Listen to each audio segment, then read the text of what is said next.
Afternoon. We want to get acquainted with George Berkeley, 18th century British philosopher, and with his idealism. Idealism in the metaphysical sense. That is to say that all that exists is of the nature of mind, immaterial spirit. In order to get a handle on what he is doing and why, let me say something first of all about his overall philosophical project. And let me start that by indicating that he was a very practically minded man. A bishop in the Anglican Church in Ireland. He tried to establish a school for American Indians on the islands of Bermuda, which never got off the ground because of financing and because he didn't realize they have no natural water supply, depend on rainwater. So instead he settled in Newport, Rhode Island, and to this day you can see his house there where the local Berkeley Society will provide you with tours that will tell you all you ever wanted to know and far more besides about Berkeley, his life and his doings, and his vegetable garden. He was interested in developing some sort of a medical panacea from tar water. Such was the state of medicine in his day. But I say those things to indicate that he was a man of affairs, something of an activist with all sorts of socially related projects. And now I go on to tell you that he denies the existence of matter. In fact, one person, a man by the name of J.O. Wisdom, has tried to do a posthumous psychoanalysis of George Berkeley in a book called The Unconscious Origins of Berkeley's Philosophy, in which he sees the venture with tar water and his idealist metaphysic as equally delusive attempts at finding a panacea for our physical woes. Treat them with medicine and deny the existence of materiality due to some pathological aversion that he had to dirt and excretion, such as the psychoanalysis posthumously of George Berkeley. Take it with all the pinches of salt that it deserves. In reality, Berkeley was very much concerned about the world of ideas in his time. His was a day in which materialism was on the rise. Not always the more religiously benign materialism of Thomas Hobbes, but often associated with atheism. And in addition, the deism of the day was built upon a foundation of Newtonian physics. For if nature operates according to its own fixed mechanical laws, then a God actively involved and immanent in nature becomes superfluous. And so deism was the major religious alternative to Christianity in his day. And all this concerned the learned bishop. His project was related to that. Now, how was he going to do something about that? Tar water is no solution. So what George Berkeley did was to consider carefully John Locke's epistemology. John Locke's epistemology.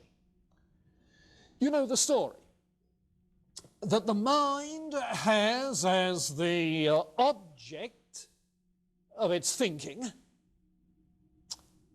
What it is, the only thing the mind thinks, ideas. Ideas of sensation and reflection. Ideas of sensation involving primary and secondary qualities. Primary qualities having some objective reality in the matter, whose substratum is, according to Locke, something we know not what. But the point is that ideas are, some of them at least, representations. It's a representative theory of knowledge, representations of material objects.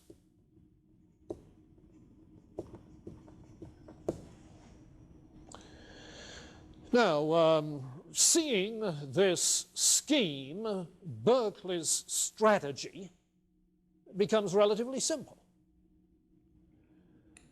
Namely, to deny that there is any objectively real representation of our ideas of primary qualities. You see. To deny that you can break through this cognitive barrier and get to what is extramental, outside the mind. Locke thought you could do it by causal inference. What's the cause of my sensations? And that's the sort of thing, therefore, that Berkeley questions. So that whereas Locke is a realist about materiality, Berkeley is what nowadays we would call an anti-realist about matter, you see, denying the independent reality of matter.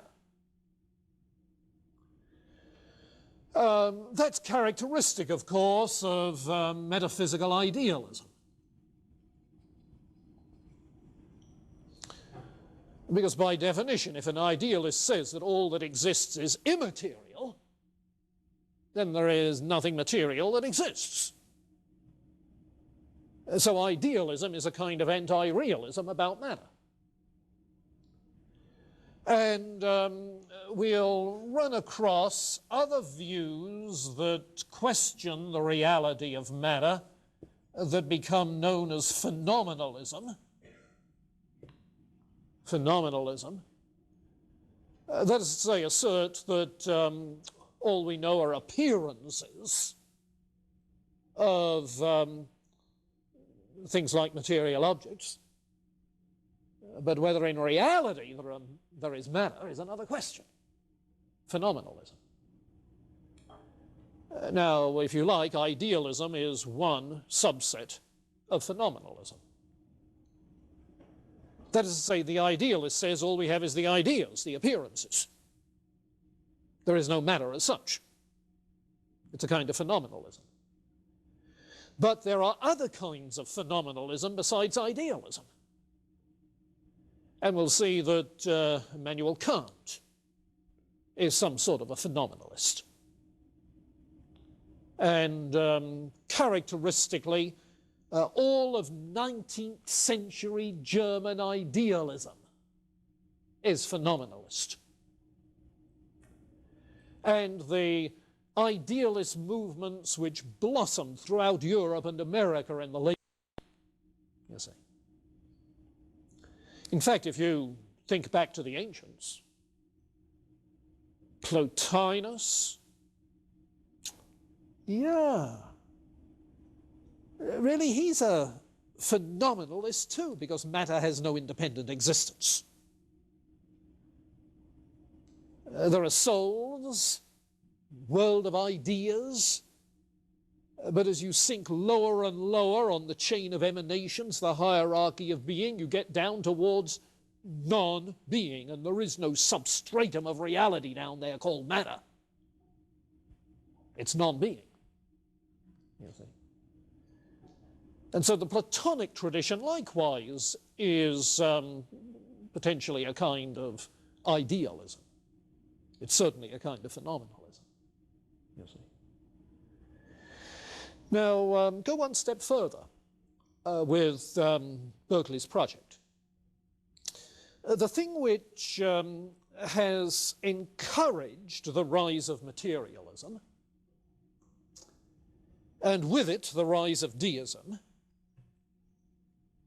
the rise of atheism, is unintentionally on the man's part Newton's physics. Because what Newton is asserting in the mechanistic physics that he systematized in his day, what he is asserting is the independent reality, independent of whether we're aware of it or not, the independent reality of matter, of force, causal power,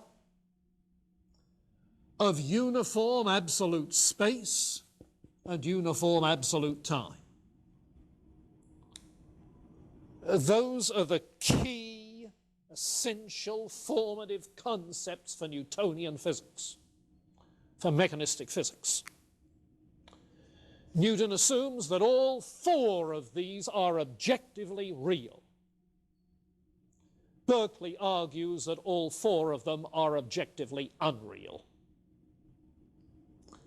Now, if you can pull matter, physical force, space and time out from under the materialist's feet, he can't stay standing.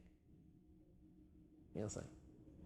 So essentially what Berkeley does is to pull the rug out from under their feet, and materialism collapses. That at least is his project. That's his strategy. The cause of the difficulty is the mechanistic science that emerged with the scientific revolution. It was a difficulty that we've seen emerging long time before, methodologically with Bacon, in terms of the philosophical position built on it with Hobbes, with Descartes, with Spinoza, you see. Leibniz was one who fought it, denying that matter in the Newtonian sense is the ultimate real, the basic stuff, substratum, you see. Because for Leibniz, the basic stuff, what he calls monads, are units of force, units of energy. He was proposing a kind of realism, but a realism not about matter, but about what we would call energistic physics. Not mechanistic physics, but energistic physics. You see. Well, Berkeley then is facing this kind of situation. His strategy is obviously suggested to him by Locke's epistemology, obviously so that we usually think of the history of British empiricism as moving from Locke to Berkeley and then on to David Hume.